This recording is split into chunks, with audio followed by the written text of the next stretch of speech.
I'm John McAllister, and welcome to episode 11 of the Setting Trick podcast. Today we have Amaresh Deshpande. Amaresh is a bridge teacher in India, and in the process of teaching bridge to young people, he developed a game called Hool. Hool is bridge. You deal out all four hands. You play with partners, but the bidding is much different. In Hool bidding, you have 2 rounds of bidding, starting with the dealer, and everybody gets to share one aspect of their hand, either their number of high card points, their length in a suit, or their general pattern, non-specific pattern. And whenever I'm teaching bridge to non-players, the bidding, I teach them Hool bidding. This is an exciting conversation for me to have with Amaresh. I really think the scope for Hool is quite broad, and I'm excited about sharing this conversation with you all. So, are you still teaching? Yes, very much. And where are you teaching? So there is a couple of schools here. The name is Bombay Scottish, and so we have once a week a class. One school we go in the morning from 7:15 to 8:15 before the school starts. So kids come in early, about 20 odd, and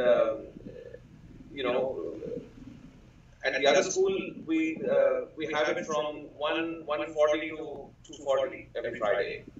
So it's both once a week, but it's the other school we've got 70 odd kids, so that's a big number. So we have 4 teachers there. Teaching people Hool? Yes. So last year we taught Hool, and now this because during the whole academic year we just get about 20 odd classes, like 23 classes. So in those 23 classes, we thought, what's the point of hurrying with bidding and everything? So last year we taught Hool, and that was the first time ever. So we also had to work out how to teach Hool and all that. And some of them we migrated to teaching bidding now. So about 20 of them are learning bidding. And we've got some new sign-ups, so the rest, 50 odd are learning Hool, basically. When do you, what is the trigger point that makes you decide to teach them bridge bidding instead of Hool bidding? Yeah, we haven't figured that out. That is the big one. When do you think we are ready? I think the first step is to get people hooked, because we don't want to lose them because we are now starting bidding and they feel, oh my God, this is not fun anymore, right? So I think it has to, we're looking for signs from that side and say, okay, now do you want to learn a different way of sharing information and then arriving at a contract?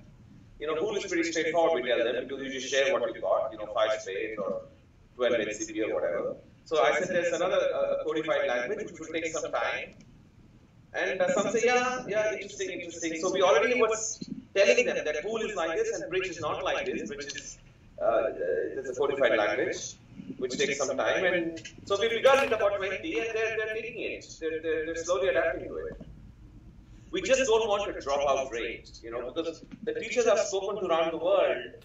They say that when they teach mini bridge and then they move on to bridge, that's when they have a dropout rate, a high attrition rate. And that's not good for us, because then these kids tell other kids, hey, don't go there, because that's that game is just too boring, or it's something doesn't make any sense. So I'm hoping that Hool bridges that and they get into some sort of information sharing, and they like the idea of information sharing. And now we tell them, okay, would you like to share information in a different way? So it's a work in progress. So I don't have full answers for that yet.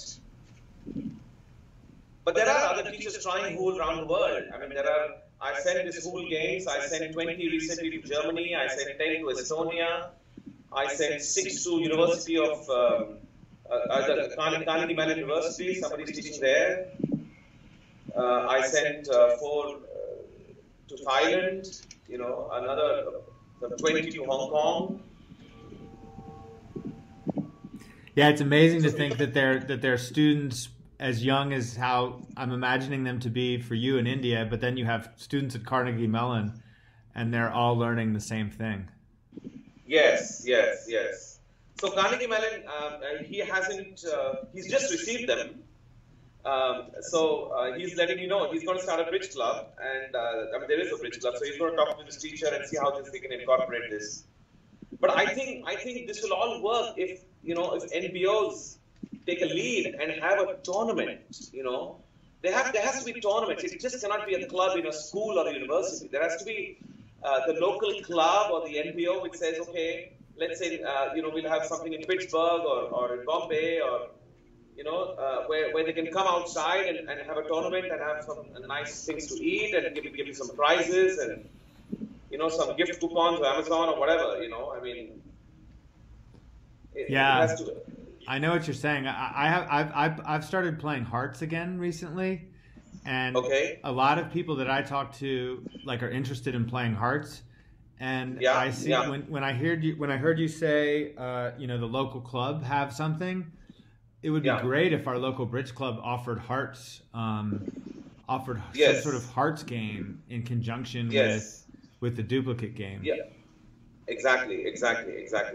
Because I know that I think clubs need to think like Honors. I don't know how many clubs there are that think like Honors Bridge Club in New York, where they have canasta and they have, I think, some other games, to go along. So I think when you have other games going, then it's nice. Maybe there'll be some crossover, at least bridge shouldn't be played in isolation, Yeah. There has to be something, yeah. So the kids that you've crossed over to bridge bidding, has there been a desire? Have any of them expressed we want to go back to Hool? Yes, and we immediately accepted that. I said no problem, please come back. Yes. Because we don't want to lose them. We don't want to do that because they were really having a ball playing Hool. They were playing all kinds of things, but that's okay. That's okay. Look, it takes a long time to learn bridge. I think people shouldn't be in a hurry. Yeah. That people forget it took them 20 years to get. So what's the hurry? I mean, you're starting kids as young as 10 and 12 and 13. That's okay. Let them take 3-4 years even. It's okay. They don't have to start bidding. In the first year or something. That's okay. They take another year or two. It's okay. Because right now there is no culture of trick-taking games anywhere. Young kids are not playing card games, and if they're playing any card games, it's only poker. They are not playing games like hearts and spades and pelote and pinochle and whist and other games that people used to play around the world. Which were basic trick-taking games from where there was a basis to move to bridge. There is no basis in the world anywhere right now. And when there's no basis, then there's a problem, Yeah. So I'm hoping that Hool maybe creates that some sort of. So if they just play this for long enough, you'll surely have people migrating. Surely, just as people migrated from spades and hearts. And the problem of mini bridge is it's just not an interesting enough game. It's just a tool. Because what does the dummy do? The dummy does nothing. He's announced the XCP and for the next 10 minutes. He's done nothing at all. But you have a dummy in Hool, right? No, I know, but you're sharing information before that. You have a chance to play. Oh, right. So you're doing. So you're in the action. Only the last part you're not in the action. Right. And then you have something to argue about. Hey, didn't you say declare? Dummy can say declare it. Couldn't you see it? I mean, at the end of the game, hopefully. Yeah. Couldn't you see what your LHO shared and why did you do this and what your RHO shared and look what couldn't you figure this out and what things like that. So because you want to stimulate dialogue, which spades there's not much dialogue. Which mini bridge there's not much dialogue. You want to get kids, discussing whether it's the right thing or the wrong thing. You want them to discuss. Yeah. Get in the habit of discussing because that's what bridge is about, right? It's about getting the right inferences, which you learn as you go along. and with Hool there are plenty of inferences to get, by what they say and what they don't say. So I think when they like the idea of using inferences, and so I think then they're already, I'm hoping that they're bridge ready, but not in some kids, because when they say no we like Hool, this is weird and all that, they would say it's weird. So we said okay fine, and they were the younger ones, okay, they were clearly the younger ones. The people like 6th grade onwards, they were fine with bridge. It's the 4th and 5th grade we thought it was too soon again. So I said okay, come back. They were enjoying Hool.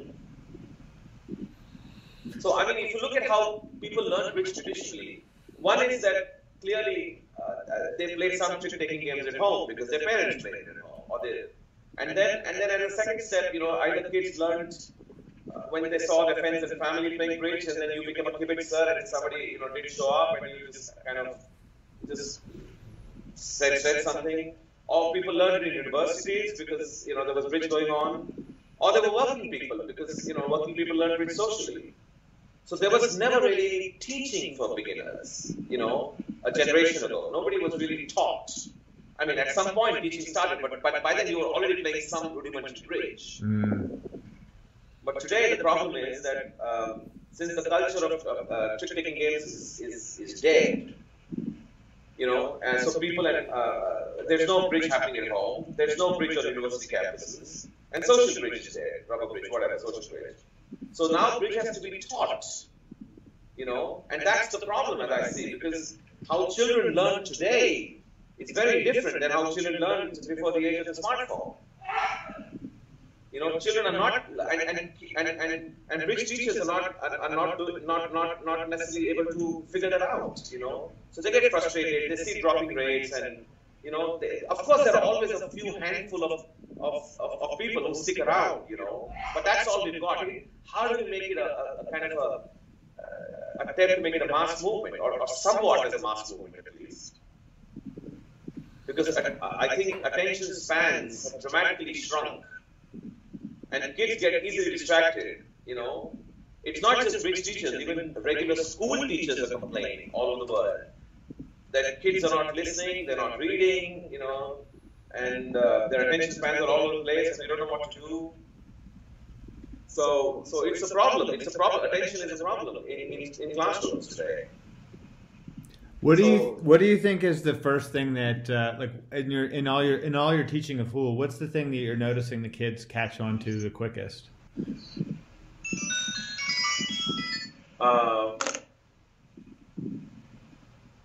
Well, before Hool, we've already done double dummy, right? So they already like the idea of taking tricks. So that we do. So the way we do it is, I start them with double dummy, and I just put out some double dummy problems, and they have to solve. And they like that. So they get excited, and then I know that they're waiting to. So the next stage before Hool is I just came up with this game like a few months ago. And kids really, because a lot of kids were asking me, so how do we play this with each other? So then I thought, okay, let me try, how do I extend this double dummy idea into playing with each other? So then what we do is, we North, South, East take seats, we deal out 52 cards, and all cards are exposed at all times. They're on the table, basically. And I've already told them who starts, who's the opening leader, and I tell them beforehand whether the deal is to be played in trumps or no trumps. And then the whole idea is partnerships just fight for taking maximum tricks. And I tell them you have to discuss strategies loudly and openly. Oh man, that's great. It's a riot. I tell you, John, it's a riot. Because they say, oh, look, we can get the king, we can trap the king. That's what they say. Wow. And then, and think stuff like that. And then you can see the helplessness of your opponents and stuff. So they don't know bridge language, but they use words like trap and kill the guy and do this, and you can see that the two's going to win. And so we do this for a few sessions where we learn they learn to discuss, and I say you have to discuss your strategies openly. So then the count. So it's this is how kids get engaged, man. They want to chat, because again when you play hearts, you're silent, right? Basically, yeah. So this game it gets them all because Double Dummy is great because they're thinking by themselves and they're working things out. And now it's a riot. It's a riot. And this is when they truly get hooked onto the idea of discussion. And you're calling this game. You're calling this game Double Dummy. Yeah, it's a kind of a live. I don't even have a name for it. You know, in fact, I called it No Name. I said, you know, kids, we don't have a name for it yet, so we call it No Name. So the name is stuck. So we play No Name, you know, and we do scoring, you know, and we have this chart on the. I can email you a chart that we put up. And then everybody, you know, they come up and they write their score there. And then they all see, okay, what's happening at the next table, what's happening at the next table. It's not duplicate, it's just random deals. Are you playing duplicate? You're not playing duplicate Double Dummy. You're just No, we don't. Because it's too much hassle to arrange the cards, frankly. You know, for that many players. So, right now. And we just want to get them hooked, man. Just create a love for the game, you know, love for the idea of taking tricks and idea of negotiating and sharing and working on strategies together and saying, okay, but that's a bad strategy or that's a good strategy or something. Right. It seems like maybe you should duplicate the hands, though. No, absolutely. No doubt about that. Absolutely. No, this has to be duplicated. Absolutely. But I think stage one is just love, man. Just creating a love for it, you know. Yeah. Because again, when you duplicate, then you have to wait for the next deal. Because people work at like a third grade deal takes about 15 minutes to finish, or 20 minutes, one deal. You know, because they're really talking through, and they're getting distracted more often. Whereas, you know, the 8th graders are finishing a deal maybe in 10 minutes. So then when you duplicate, what do those 8th graders do? You know, what they have to sit for 10 minutes and get bored or what? You know. That's true. You don't want that. But it seems like it would be good for the kids to be able to talk to the other kids about what they did. Pardon me? It seems like it would be good for the kids to be able to talk to the other kids about what they did on the deals. Like, I wonder if that's... No, absolutely. So that we're just waiting on. I mean, we wait for it till we, till we get to bridge. That's what we think. But at the same time, they play Bridge Master. Okay, so we have sessions on Bridge Master, which is excellent. So they're kind of playing the same deals, right? I mean, I tell them, okay, let's play all League 2. And what happened? What did everybody do? So we're doing duplicate on that, duplicate play on Bridge Master. So these are elective. These are elective classes that the kids are taking at your school. Yes, very much. And who's funding this? Very much. Who's funding your doing this? Yeah. No, they pay us. The schools pay us.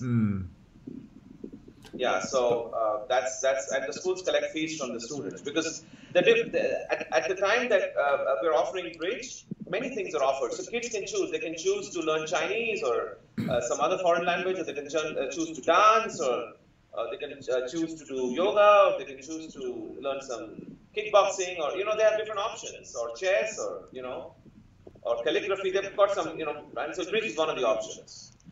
But when you invented Hool, you were an actual school teacher at the time. Is that right? No. I was never a full-time teacher. No, I was always like kind of filling. No. I was doing always workshops, and I would take private classes and stuff like that. I used to go to a school in Kodaikanal, my hometown, and do SAT classes on the weekends in school. Stuff like that, but never really a regular. So are you devoting yourself full time to Hool then? Is that what your occupation is? I've been devoting myself to Bridge teaching for the last 8-9 years. Yeah, continuously. So Hool is just a 2-year thing, but before that I came up with this idea of Kida, right? Yeah. Double Dummy, and how to use that as a tool. And then I used to use Mini Bridge for a few years, but somehow it wasn't working. It just wasn't working, and that's how the idea of Hool came, slowly. How many how many downloads do you have of Kida? I'm not. It's funny. There are more than what it says because it never goes up over 1,000. And I myself have given about 2,000. So I'm not understanding what's happening there. There's something wrong with it. But it's not spread beyond the Bridge community. So I was hoping that Kida will have an attraction beyond the Bridge community, but it's not. It's not caught on as a puzzle game somehow. Maybe I have to do more with it. And in fact, there is a version 2 of Kida, which is completely different. But we just haven't got the funds to finish it because then Hool came about, and I just thought let's just start Hool. So we left that 90% finished. There are some. We do have a trial version of that. But that we took a lot of feedback from many young people playing Danish kids and US kids and whoever is playing, like Jeff Lehman, for example. You know this teacher from Massachusetts? Yeah, I mean, I've never met him in person, but we've. He's quite active on Bridge Winners, you know. And he really loves Kida, man, and he just uses a lot, and gave me a lot of good suggestions. And so we incorporated most of them, and I've got a leaderboard, but we just haven't gotten to finish it because Hool came about, and I thought, oh, this is a much more interesting project, and I can't have two projects going, you know. So I got those coders to work on Hool, and we at least now have a what you saw. At least we have some sort of a test version, you know. And, So at least it's a proof of concept where we'd like to raise some funds and then get a whole bunch of coders, because Kida is different. It's an offline game, so once whatever version it is, at least people can download and play it. But Hool, it's constant work. We need people, dedicated server, dedicated coders. Anything can happen at any time, right? So we need money for that, man. And so I'm going to come for the NABC. I've applied for a grant from the Educational Foundation, and I guess they are waiting. Waiting to meet me, and then take a call, which is fair and fine. So I hope that comes, goes well. So I hope I will be very disappointed in the Education Foundation if they don't have you come. If they don't give you the grant. Yeah. So because there aren't that many tools, right? I mean, how many tools do you know for teaching? Even mini bridge. I mean, you really can't play online mini bridge, right? I don't think there's like BBO had something for a bit, and then they shut it down. Yeah. Yeah, I mean, BBO is like the perfect model for evaluating what a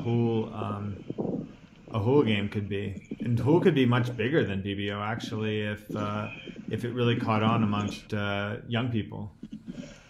Yeah, because the learning curve is short, right? I mean, you can just experiment. I mean, you can play you can share all the wrong things, but you can get the game moving, right? Yeah.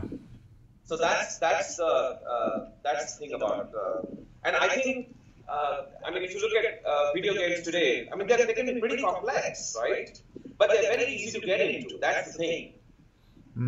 The problem of bridge is that, it's just, where do you start, man? Where do you start? You know? Yeah. It's a huge starting problem, you know? So yeah, I really think Hool is so valuable for that. And that's why I ask, like, my question is, what are the kids, what's the easiest thing for them, like, to pick up? Oh yeah. You would ask me that. Yeah. No, I think everything is working. They're not yet able to. I mean, they're not always able to figure out what's the optimum thing. See, it's very easy when I tell them you have to show a fit. Let's just get into a fit. But when they don't have a fit, how to show a stopper and then big no trump? So that's. But I think when they have fits, it's easy. When they can just share HCP, it's easy. So that's something that's straightforward, so that's good. But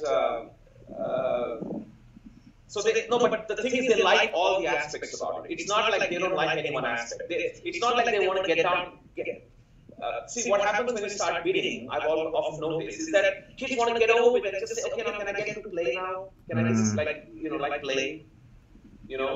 But that's not happening in Hool, which is good.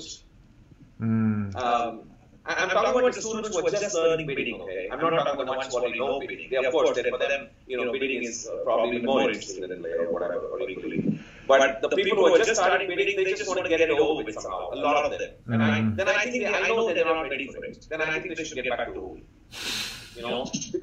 Because Hool, they're enjoying every stage equally. They love to share information, and they just take time to share information, which is good, right? They're taking time over it. So they're working it out, rightly or wrongly, they are working it out. And I think that's a good sign that they're working it out, And then they're working on, okay, what shall I bid now, And they're working on that out. And then they're playing, and they're using parts of the information they've shared, somewhat, somewhat. So I think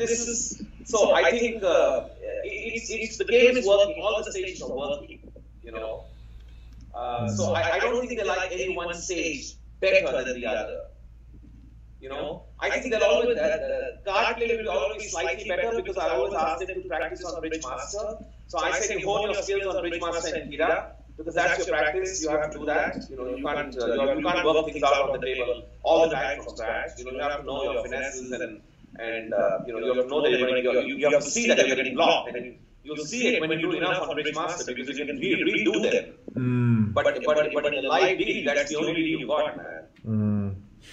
So then I tell them to, and they like Bridge Master a lot, and they like Hira, so they do that.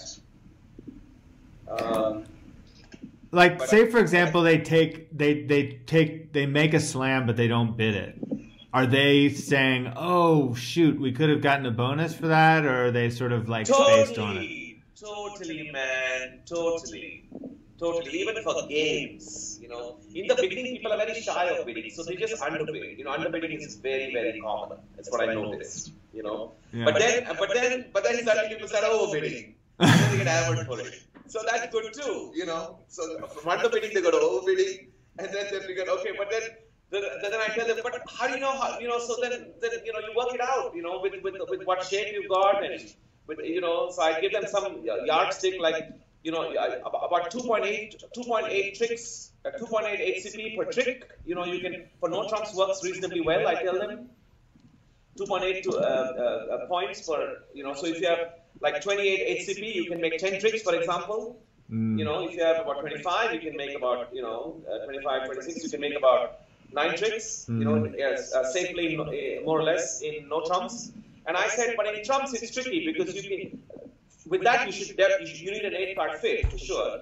But if you have like 9 cards and 10 cards, and you need less HCP. And the best example I give them, it really works. I said, think about it. If I have only 10 points, tell me a situation when I can get all 13 tricks. You know. So I said, well, if I have all 13 spades, and I just say I'm being like a grand slam in spades, you know. So so think about it. Just with 10 points, I can make a grand slam. Wow. You know, but that's certain. But how often will you have that hand? I mean, you have to fix that hand, obviously. Sure. You know, so then you might have okay. So impossibly you'll have 13 cards in one. But then you'll have like 8, you'll have 9, and then 10, maybe 10 you'll have sometimes. You know. I've seen 12. I've seen 12. Migri, I was playing with Migri online. She had 12 cards in clubs. Oh, wow. Yeah. Wait, is that the first time she's seen it herself? Because she's playing for a long time. I think so. Yeah, I think so. Yeah. That was a couple of years ago. Yeah, but 8-card suits happen. I mean, you know, 8-card suits happen. So, or a combined holding of 10 or 11, I think can happen reasonably. So I said, so when you have more cards, you need less HCP, and they get it because I tell them, look, with 10 points, I can make a grand slam, man. Right. You know. So you've given them an okay, extreme so example. You have to adjust. You know. So no trump. I said you can stay faithful to around 2.8. You know, more or less like that.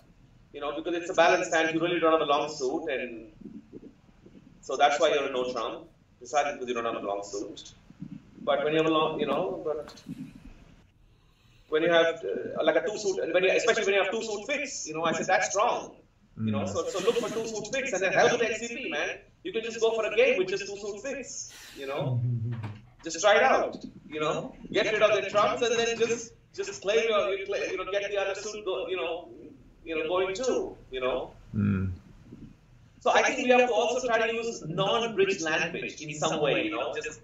You know, get the suit going, you know, or stuff like that, you know. So I just, so they understand that better, I think, you know. Yeah. So yeah, I mean the thing what I like is they are thinking about it. They're not playing blindly. You know, for them thinking matters. Every trick they are doing some sort of thinking.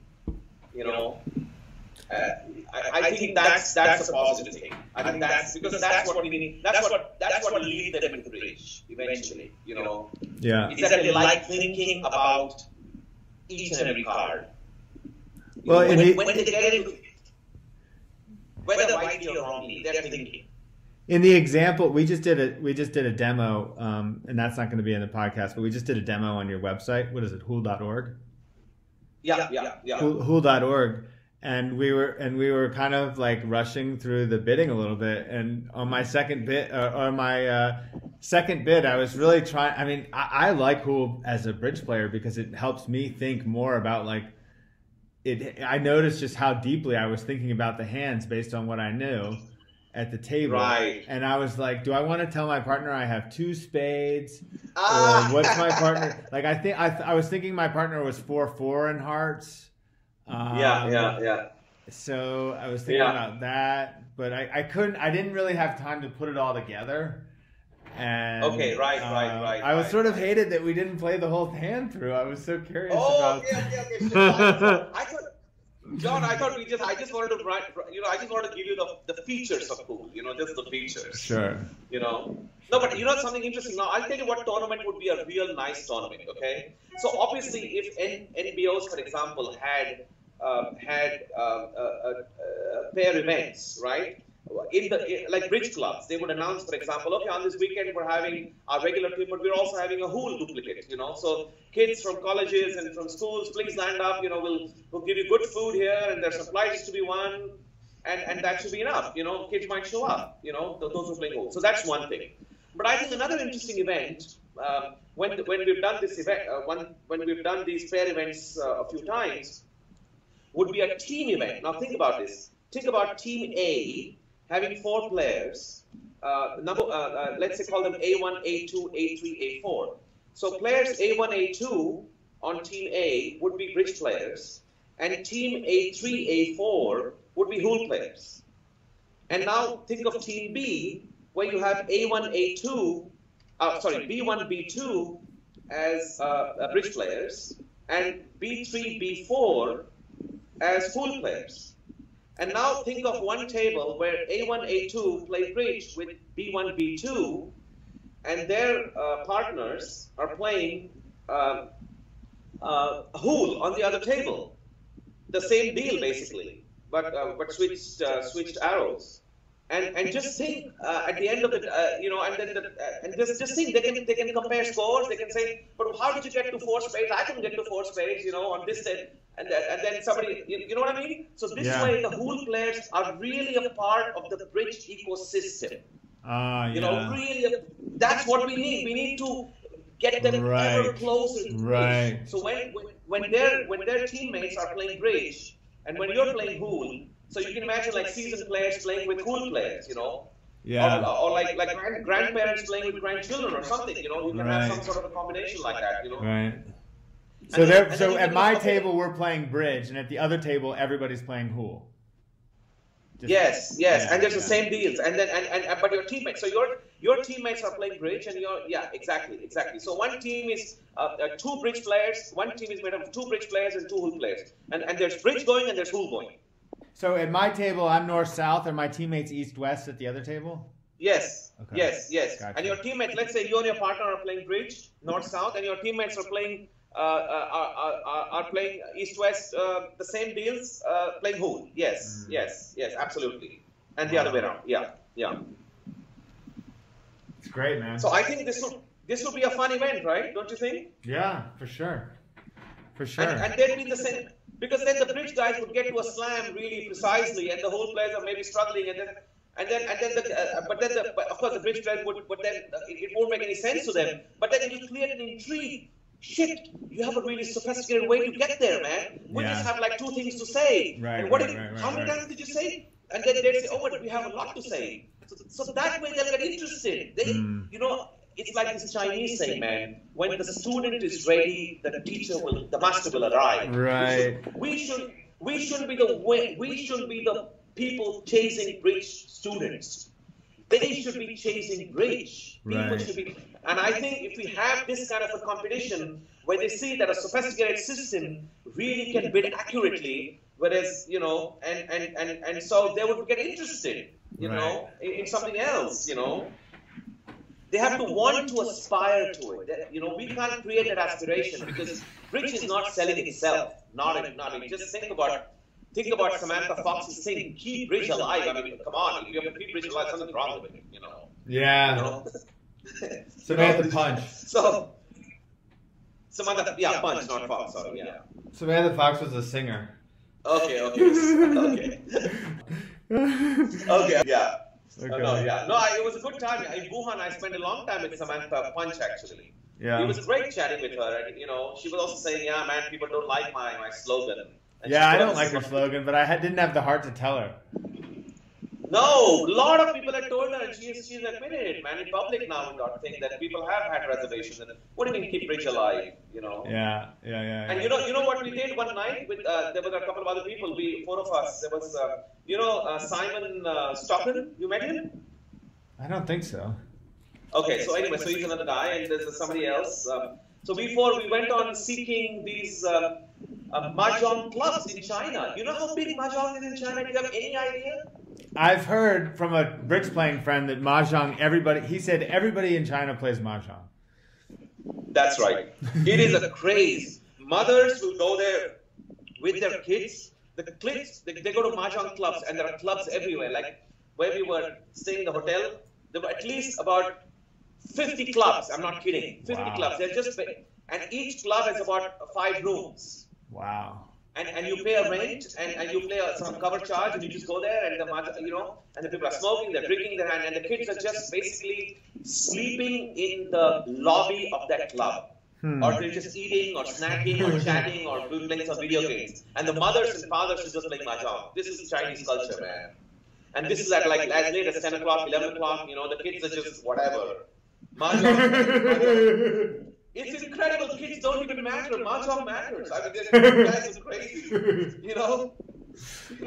And maybe they're at the school. I don't know. I mean, I wish I would speak Chinese. It would be great to ask questions.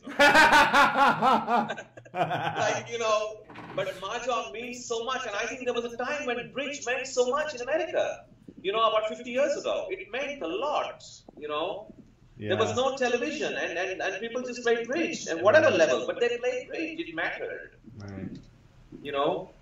And somehow we have to. It'll never. I don't think it'll ever get there again because our society has gone through too many changes, and for the fast food generation with small attention spans, bridge is only for the elite now. But even to get them, I mean. We have to, and I hope Pool does it, or maybe some other trick, some other game comes up, or some other. We need some other games like Pool. We have to create a whole. And so let me tell you, like you said, how do I get so my Pool app? Tell me if you like this. So the game that you play, Pool, that's basically Pool for 4, okay? But there's also a Pool for 2, which I've got. Which is a work in progress, which I'm going to, So you want to know how it goes? Yeah. Pool for 2? Okay. So it's an online game because it's very difficult to play Pool for 2 offline, as you'll soon notice. So basically, I'm playing North-South, and you're playing East-West, right? Okay. And I can see my 26 cards in North and South, and you can see your East and West 26 cards. Okay.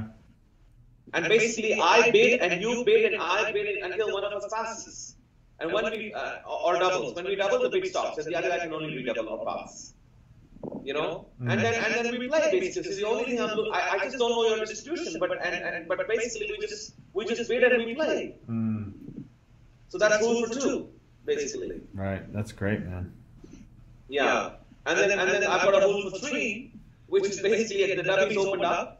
And then everybody fights for the dummy, and whoever wins the dummy, we make sure that the always faces the dummy. And then there's Pool for 4. So even there, I've got it like stage-wise. Dude, your mind is so creative. You know what? You know why? It's jobless. I think jobless is really important for that. I have a lot of time to spare, man. So if you have a family and if you have a job and you have kids or whatever, man, I mean, and you're tired, So I mean, you're gonna have time, man. So right.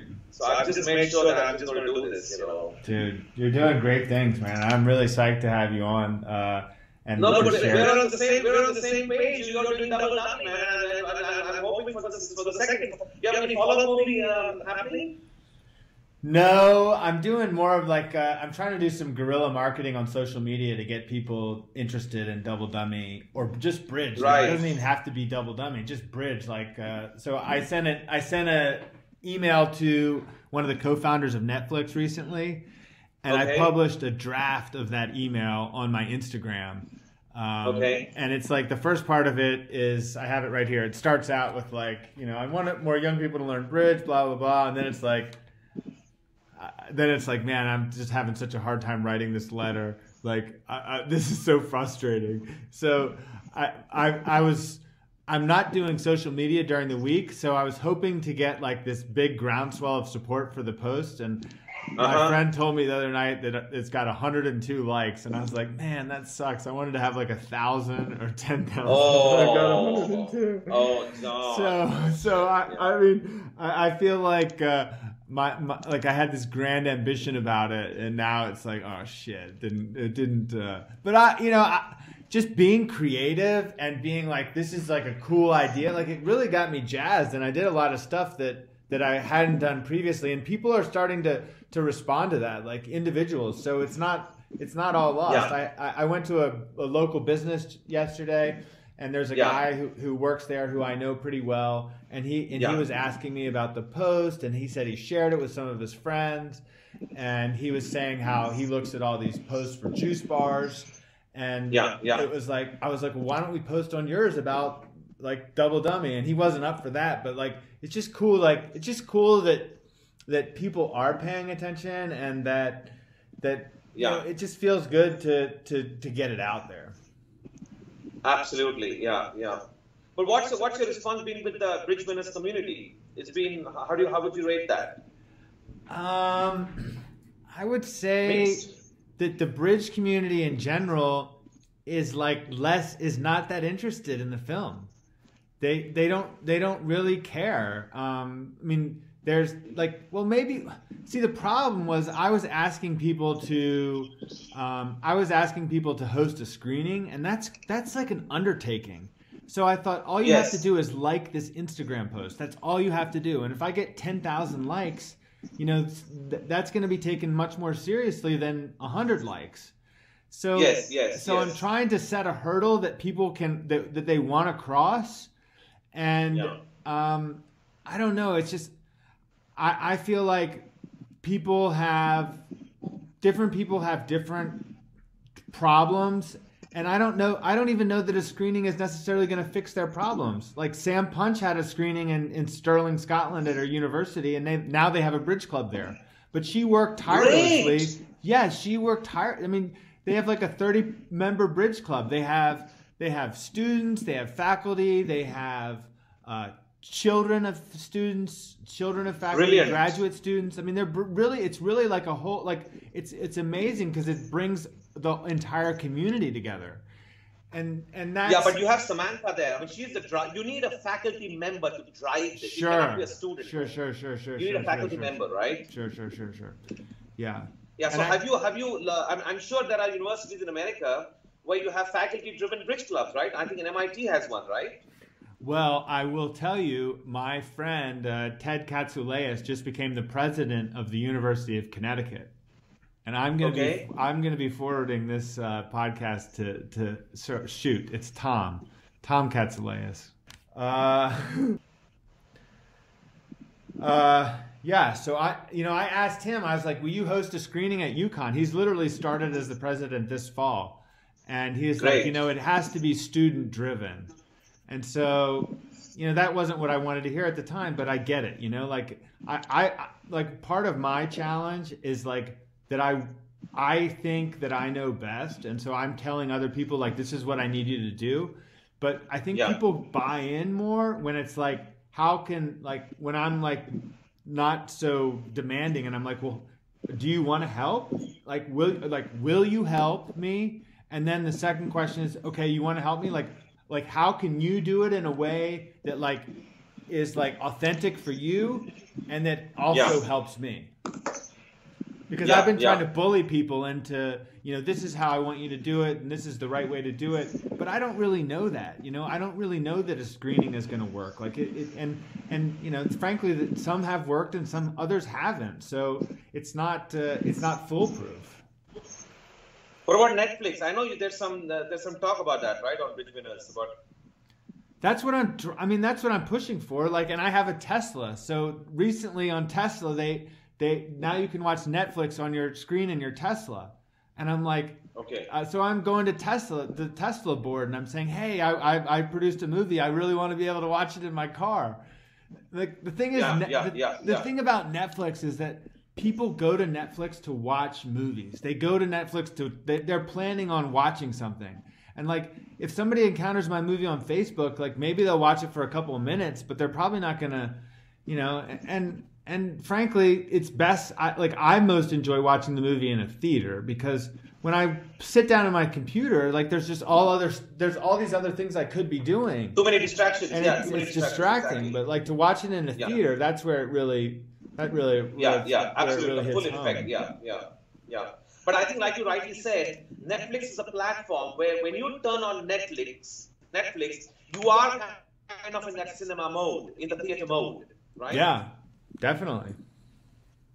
I mean, otherwise you're just surfing here and there, and you're getting distracted. But so I think if you can get on Netflix, I think that would be a really nice thing. I mean, but how did you fund this movie? I mean, you got money from here and there. I mean, like who were the principal funders or the small donors or? I funded it entirely by myself. One of the producers. Are you kidding? One of the producers didn't take a fee. He's my childhood friend, and so he didn't actually take a fee. But other than that, I paid for the entire cost of production. Wow! And who was the director?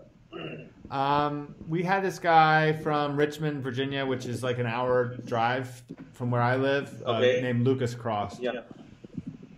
And we hired him. He has a production company, so he had a lot of expertise in terms of just getting camera, sound, editing, getting the editing, all the footage available so that we could edit it. Right. Have you seen Double Dummy? Right. Have you seen it? No, is there going to be a screening in San Francisco? I'm going to go to the NABC in San Francisco. No, there's not going to be a screening, but I can send you a link where you can watch it. Okay, all right, great. And but also, can I? So you don't have a screening in San Francisco? No, we did it in Toronto in 2017. But you should do it. Every NABC should have it, man. Every NABC should have it. They should buy rights to it, man, or something. I like that idea. I mean, I would love. Why don't you sell it? Absolutely, every NABC should have it, and it should almost see because there are many newcomers who come. Beginners come to just check it out. So you should just say, okay, you want to watch this movie here? It's running here. Just run it. Just see it. Hang out here and read. Offer them popcorn and just let them. You want to bring newcomers into our environment, and your film is great. Offer them popcorn and soda pop, and that's good. Let them just sit and just chill. There should be some theater just to show maybe a small little room or something, just to that Double Dummy is on. As a film that we share. Well, I'm going to tell you that there's a School Bridge Roundtable on Monday, December 2nd. It's at 10 a.m. Pacific. I think that hopefully you're going to be there. You're getting this grant, and I'm going to be going to that. I've been invited by this woman, Deborah Drysdale, who's involved with a couple of different bridge teaching organizations in the Bay Area. Okay. So I'm putting my plug in for that right now. Great. So just to let you know, I'm flying to the US. My sister lives in the Bay Area. So I'm going in November 18th. So around 19th I'll be in that Bay Area, and I'm staying till early January. Oh wow! Yeah, so I have an extended trip. So if there's something to be done here and there, I've just left some time there, to see if something can work out, Right. What about your own? You graduated from University of Virginia, right? Yeah. So there's no chance of starting a bridge club there in your university? Well, I have. I mean, or a whole club, whatever. Whatever. You know what? It would be cool if you came to Virginia to have you come to my high school, because I've helped. They're starting a bridge club there, and they're doing some hool. Okay. If you wanted to come for that, that could be right. That could be a possibility. Okay. But what about the university? No, they're not. They're not so friendly. I don't have like a good connection to the school as a means of organizing it. There is a math professor who plays at the local bridge club, and he was talking about teaching like an elective class at UVA. Okay. But I think I forget what happened. Like maybe he's going to be on sabbatical next semester. But it's a good idea. I mean, I do appreciate. I mean, it would be good for me to give that some more thought. Yeah, or some community college even. I mean, something like that. Where slightly older people are coming and they have slightly more patience, maybe, or we have a program called OLLI, which is lifelong learning, Osher Institute of Lifelong Learning, and that's offered through UVA. And there's a lot of older people that take beginner, or actually, I'm going to be assistant teaching in an intermediate class with a local bridge teacher. With OLLI people. Okay. Wow. Yeah, that's nice. Yeah. I mean, I read about, like, you never know what will happen, right? Like, I read about this friend of yours who's this guitar luthier. No? Oh, yeah. I mean, what a story, man. What a story he's got, right? I mean, I was really touched by that this guy just comes up with this game because he played a game and he thought that was pretty shit, and he said, I'll just make my own game, And I like that, man. He made a game, and it's a hit, and now he's got a book out. Oh, my, wow. And they're pitching an animated series, too, on Chick-a-Pig. Oh, my, no, I mean, I'm sure now there's just, and soon he'll have merchandise. I mean, this is one leads to the other, no? Well, if you should come here, and I'll talk to Brian about this, but you should come here to meet Brian just explicitly for that. I think that would be worthwhile. No, he seems to be a really cool. See, but also, I mean, it's just luck, I guess, because he knew that famous rock star, right? Dave so Matthews. That works, right? I mean, that kind of stuff works, right? Oh, totally. Yeah. So that's what it is. I mean, it's like for you, for me, we need some. It's Zia Mahmood talking about bridge. Who knows Zia Mahmood? Who the hell knows Mextrot? Who the hell knows Rodwell? Right. Yeah. Who the hell knows these guys, man? Yeah. Well, Brian wants to learn bridge, so I'm going to teach him hool. I think hool's the best entree into bridge, personally. And remind me, I'm going to give you another. So we've got the version 2 of hool. So I'm going to gift you version 2, and you're coming to San Francisco, right? Yeah. Yeah, so I'm going to gift you version 2. The cards are different. Everything else stays more or less the same. But we reworked the cards. The cards are half the size. Yeah, that's probably good because there was a lot of cards. Yeah, so they're half the size because I've got like 0 and 1 on the same card, and 2 and 3 and 4 and 5 on the same card. Gotcha. And the backs are different, so they don't get mixed. They're color coded, and so it's a much leaner pack. So just remind me, I'm gonna give you this set. Okay, great. Yeah. So all the ones who I gave the earlier set, I've got the updated version, so to speak. Cool. Well, I'm excited to show that to Brian too, because I think he might be able to help you fine tune it possibly more. Yeah. No, he's up there, man. I mean, that's really.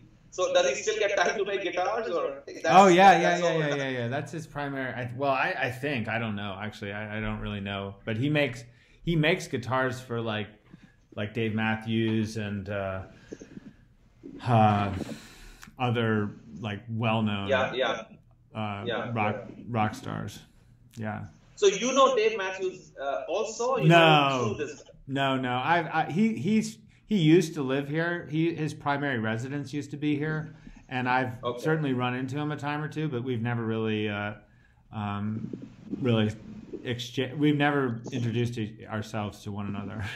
Oh, okay. And you're from Charlottesville, is it? Or Yeah, you yeah, moved yeah. there? I grew up here. Oh, nice. Because I've been there once, many years ago, many moons ago. Yeah. Really? Because I had an aunt who lived in a small, nondescript town called Waynesboro. Have you heard about this? Yeah, for Waynesboro? sure. I used to go play bridge over there. What? Oh Yeah. my God. Yeah, on Monday nights. So anyway- That was the only game on Monday nights. So I would drive over the mountain. It's like 30, 40-minute drive to play. To play Yeah, at the... but Waynesboro was such a dead town when I lived with her. So I said, can we just keep going to Charlottesville, please? It's a happening place, you know. Yeah, they had the only bridge game in town for a long time. So I used to go over there pretty regularly. Yeah. No, but you stay at a cool place. I mean, college campuses are just so nice to stay. And I think Charlottesville is probably one of the better ones. Yeah, that's what I think too. Yeah. You know, the other thought I thought, okay, tell me, I have this wicked idea, okay, but we need a shitload of money for this. Okay, and I don't know where. I guess only a lottery ticket might do it. But anyway, imagine there's a pot of money. Imagine money is not a problem. Okay. Yeah. Okay, and then imagine that we put out, for example, we hire a social media firm, a PR firm, obviously, right, to do all this, right? So they're paid well to basically advertise that this new game called Hool, and it's open to everyone, you know. And we especially advertise it on college campuses and on school and college kids. Basically, we start with, let's say, a college town, which is we stick up posters, and we get girls to hand out posters again. We stick them up on notice boards, and we say, please come here. You can learn this game here, but the key is to give really attractive prizes. So we say that this is a level playing field because nobody knows this. It's a new game. And here's this venue, maybe 2 weeks from now, we're having this tournament, and we're giving prizes worth, let's say, $10,000, you know, and we're giving 10 prizes away, you know, and plus we're giving food and something to drink and maybe some dessert, pizza, whatever, and just show up. It's going to be a fun event, basically. And who knows? They might just show up, and then. I don't know. I mean, how else do you reach out? I'm thinking, you know. And then you have another follow-up event maybe, and then we say, okay, now people are only allowed to participate twice. After that, it's over. You know, we've taken your name, and now you have to move to bridge, and yeah, you can take part in these club events now or whatever, you know. So I'm just thinking of the transfer, as it were. How do we transfer them from A to B, you know? So like I said, there has to be some tournaments, full tournaments. Like I'm trying to pitch to the ACBL, like the ACBL and WBF, their first tournament starts in under 16. There is no tournament under 14. So I'm thinking, for example, if ACBL has an under 14 full tournament, so then, which goes on with the, you know, at club levels, at whatever levels, you know, at district levels or, you know, sectionals, regionals, whatever. And of course, you have to attract them with prizes. I mean, that's the only way you attract them. And the clubs have to fund this, which means that the members have to fund this. You know, these AG members, they have to think that it's time to give something back to the game. You know, and then once they're 14, once they pass 14, then what have they got? They've got to learn bridge. Because under 16, it's only bridge, you know. But they have something under at the 14 youth. till under 14. They have something at the youth NABC called Card Rook Pairs, and I don't even know what that is. No, I don't. What is it? I don't know. I honestly don't know. I have no idea. I mean, it seems like Hool could replace that. Okay, because I know I've been you know, there are a lot of NBOs like the Dutch NBO and the British NBO, the EBU, the English Bridge Union. They're all pretty much stuck with mini bridge. The Scottish NBO, and I've talked to many players there, and they think that really Hool should replace mini bridge or should have another event. Maybe you should have mini bridge and Hool or something, you know, something like that. But you know, it takes time to change mindsets. You know, they're emotionally attached to mini bridge, and Hool is too new and stuff. So I accept that. Yeah, I accept it. It's going to take some while. It's just like how you're banging on doors for double dummy. I'm banging on doors for Hool, man. We're doing the same thing. We're just like shaking people up, saying, "Come on, yeah, can you just try this out? You know, look at this." And All right, give us Emraj. some time. I'm gonna wrap it up, man. Okay. All right. Okay. So it's been great talking, man. Likewise. Yeah. So hope to see you soon then. Yeah, for sure. And we're gonna make this available on the Setting Trick podcast. And Michael Zhu is my intern now, so I've got a little more horsepower here. And he says that you guys are hello. Nice guy. He says that you guys are friends. So yeah, absolutely. Yeah. All right. Well, thank you so much. Okay, cheers, man. All right, later. Keep up the good cheers. work. Yeah, keep up the good work. Yeah. Okay. Bye. Thanks for listening. We're gonna put where you can find out more about Hool in the show notes, and we love it if you leave a review, send us an email, let us know what you think. Until next time.